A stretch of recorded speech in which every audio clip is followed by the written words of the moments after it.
Hey guys, coming another classic movie review for guys. Now, this movie reviewing, I was very hesitant about watching this one because while I was really looking forward to this movie, there was a part of me that wasn't looking forward to this movie, and I'll explain why once I get into it. But let's just get into what the movie is. That movie is the 1978 romantic drama classic Days of Heaven.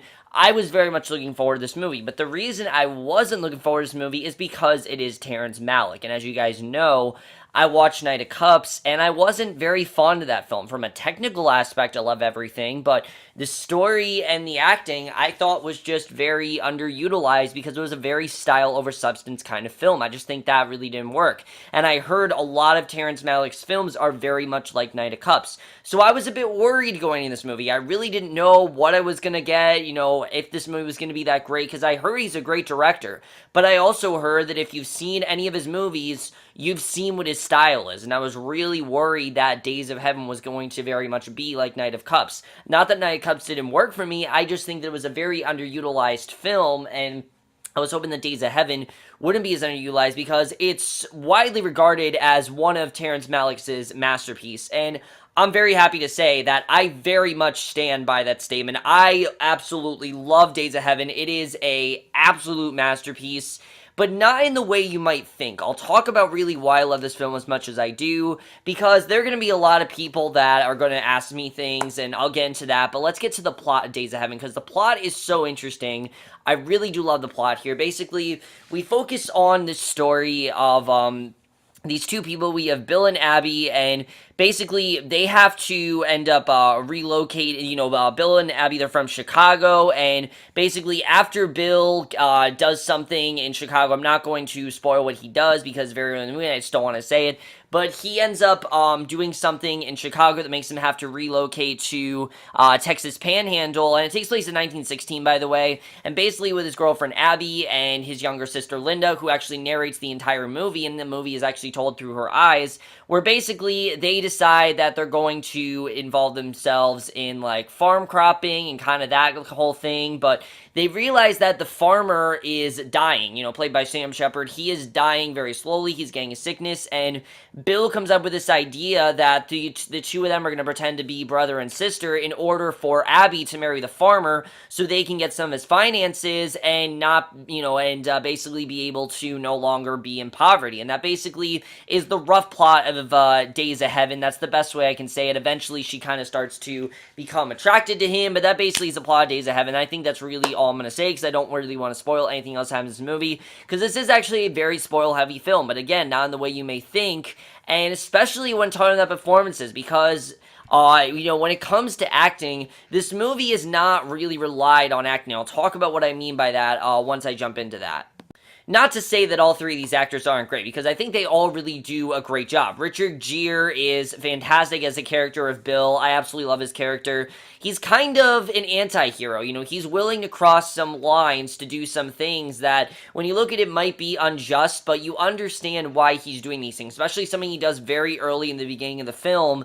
It's interesting to see this character, but he's a very interesting character as well because he wants to do whatever he can to get out of poverty, and I think he does that very well. Really did love what he did in the movie. He definitely was very interesting, and his character overall, I really did find myself connecting to. The way that he wants to get out of the situation, the desperation in his character, just everything he wants to do to be able to get out of this situation. How, this is really just, he wants to get out of this at all costs, and even if he has to go to these extreme lengths, he will do whatever he can to get out of poverty, and I think he just did a very good job. Really love what his character did here. He definitely was really great. Brooke Adams is very good as Abby. Really liked her character as well, especially once the whole storyline with the farmer starts and things like that. But I think by far, out of the three actors, the best was Sam Shepard as the farmer. I mean, everything about him was incredible. He just did an incredible job in this movie. There's so many things I loved about his character, but I'm not really going to talk about why the actors are so good in this movie. I'll get to that when I get into the cinematography, but Linda Manz as Linda does a fantastic job as well narrating this entire movie. There's something very poetic about the way she speaks and the things she says. I mean, it's just so interesting to see this film through her eyes, and they do a really good job with that, because we see it through her eyes. We see everything that unfolds, and she plays a very good character. You know, she's keenly aware of what's going on. She's never directly involved with the situation. Well, she is kind of towards the end of the movie, but a lot of this she's seeing from the outside, and she's experiencing a lot of it, but she's not a huge part of it. She's just kind of experiencing and seeing it, and she's telling the movie through her eyes. Now, that was very cool the way they did that, because you'd assume that they'd take, you know, Richard Gere or Sam Shepard and tell it through their eyes, but no, they take his little sister, and it's actually a lot more interesting. I like the way they did that. Thought that definitely was very interesting and really added to the film. I thought it was really cool they did that. Not really something I expected them to do, but I thought that was definitely really cool, and I really did enjoy that overall. But to tell you guys the truth, this movie is not really based on acting. As good as the acting is, really the reason this movie is so good is the directing, the writing, and the visuals. Because, let me just say right off the bat, the reason this movie works so well is not because of acting or scripts. This movie is, I think, the perfect example of visual storytelling. That is exactly what this movie is, and that's exactly what I think Terrence Malick wanted to be. His tone here is kind of low-key, honestly. Days of Heaven is a pretty good title because a lot of this movie feels like there's not a ton of stuff going on. Well, that's because, again, this movie is really visual storytelling. I mean, this is a movie where it's a lot of expressional acting. Like, a lot of it is expressions on their face or just ways they react or things you see in the film. It's not really all these altercations. You know, you're expecting certain things to happen in the movie, and they do go down, but some of it we see and some of it we don't. And that's something I thought Terrence Malick directed very well here. I really do love his tone of this film, and he just does a very good job of, you know, showing, you know, this tone and everything. Again, it feels like kind of pleasant. Something about it, you know, it is very heaven-like, and it's very, people have said it's dreamlike. I would agree that it's very dreamlike. And when I say dreamlike, it's like a paradise, pretty much. This farmland is a place where nothing bad is really happening. Everything's kind of good. This is like a good place for them, and I think he did a very good job with that. I really did love his directing here. He really was fantastic, and I thought his directing was great. The story in general was so interesting. I really got into the story, I have to say. When the movie was going on, I'm like, there's not a ton of stuff going on in this movie, but then I realized really that was the idea, is that there's not supposed to be a ton of stuff going on here. This is supposed to be definitely a more low-key film.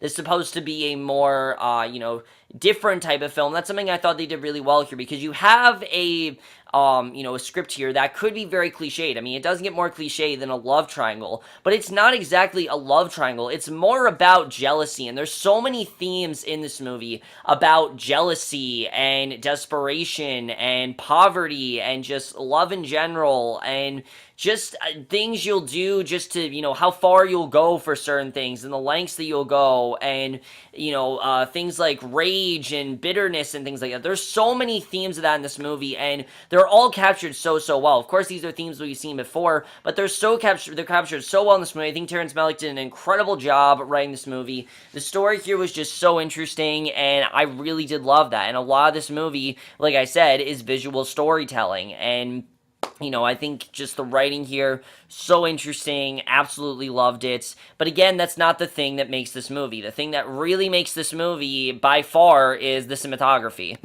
Not only is the cinematography the thing that makes this movie, it's also widely considered the greatest cinematography of all time. I believe it won an Oscar. It better have won an Oscar, because this movie is definitely high up there. I don't know if I consider it the greatest, but it definitely is very high up there.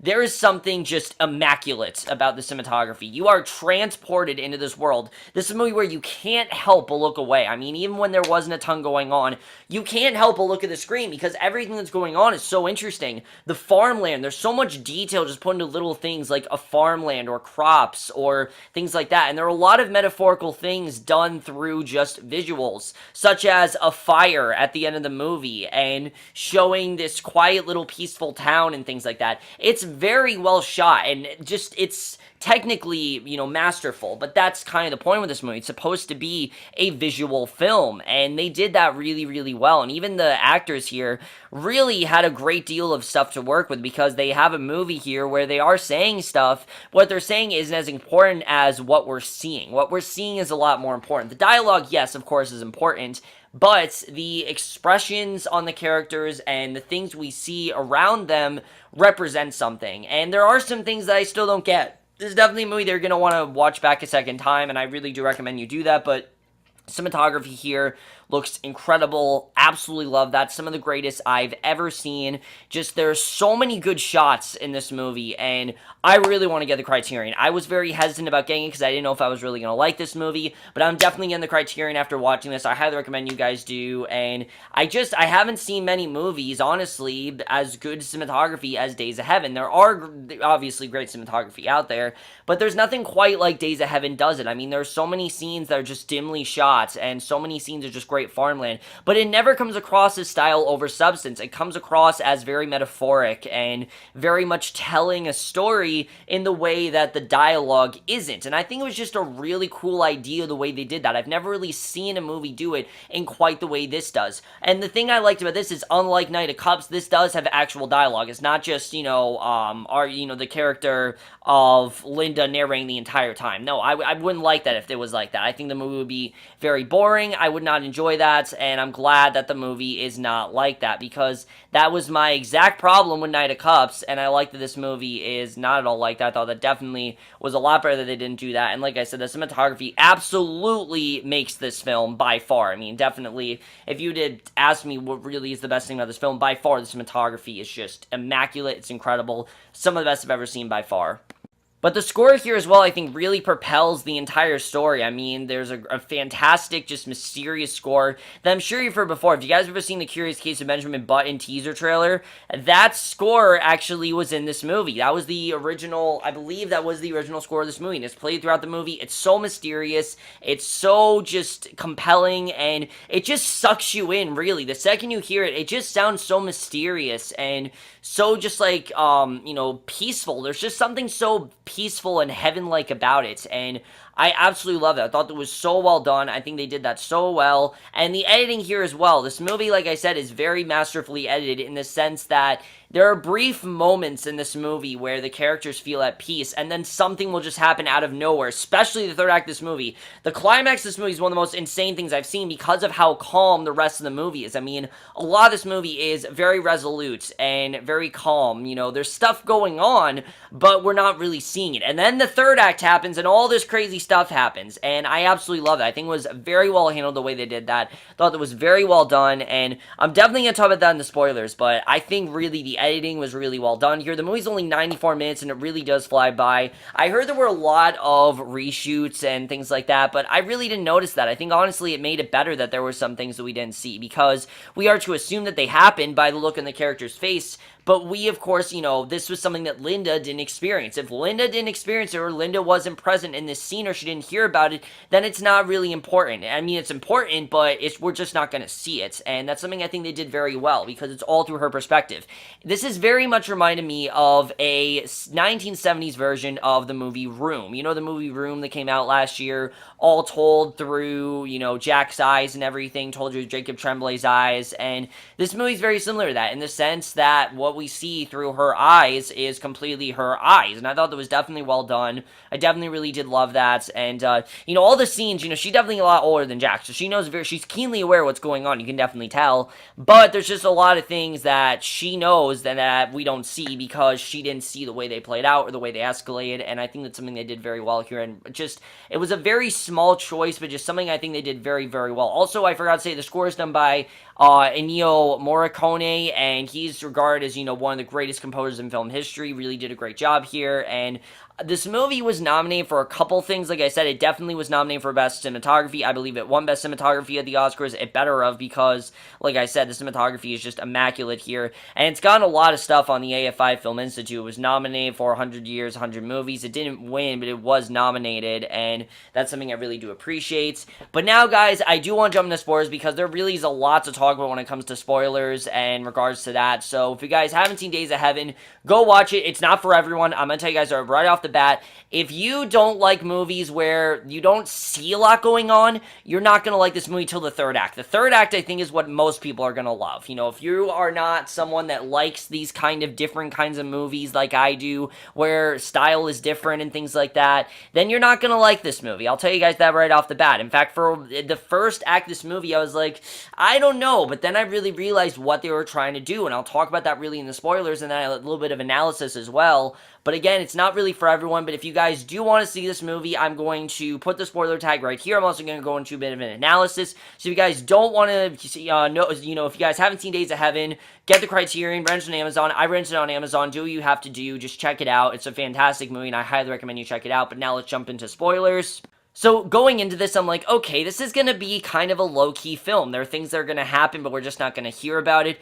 But damn, does that change in the third act, because there's so much that goes down in the third act, metaphorically and, actual reality. And I think that was something they did very well. Especially that fire. Let's talk about that fire, because the fire that's going on there, I think, really is kind of a metaphor to the climax, really. That things are about to get really intense, and, the whole movie, it's just rising action. Things are building and building and building, especially the farmer, who, honestly, I feel the worst for, because he knew what was going on. He found out way too late, and it really does suck, but the fire that happens, that really, I think, is when they say that there's no more, they can no longer keep this secret, because a big part of the movie, I think, is about keeping secrets, and how long a secret can stay hidden, which we've seen in this movie, that the secret can clearly, not stay hidden, because eventually the farmer does in fact find out, and the second that he's found out and he pointed the gun at her, I'm like, she's not gonna die, that's not actually gonna happen. But then, of course, him and Bill have that crazy altercation where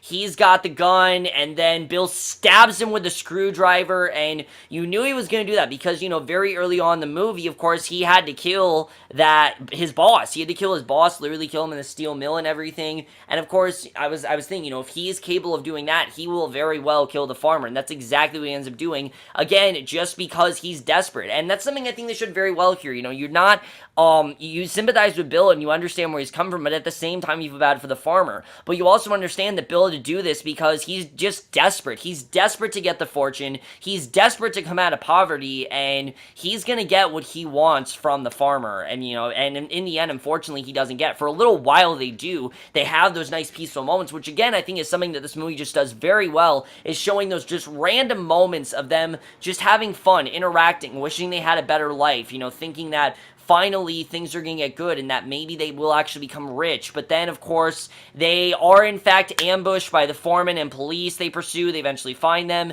You knew Bill was going to be killed after what he did. It's kind of just, you can't really come back from that. So Bill, unfortunately, is killed, and why does the movie end depressing? Abby ends up inheriting the family's money, Linda goes to a boarding school, but I do like the way that Linda ends up running away from school with a friend, and that way I think we're basically led to believe that she was telling this entire story to that friend, because we never really know who she was narrating the story to, but I think I kind of got it as she's starting over. This is her fresh chance to start over. She's now, getting to have that life that she wanted. She's away from the farmland, she's away from all the poverty, she's in boarding school, and she's now able to start over. Abby's now going to be in World War I. This is now Linda's chance to be on her own and start over, and basically, I think, basically not tarnish her family name. She's going to redeem her family name, definitely. I think she's definitely going to try to do that, and I think we definitely do get the sense that by the end of this movie. I really did love that, and going just a bit into my analysis, what I really think this movie is about when it comes down to it is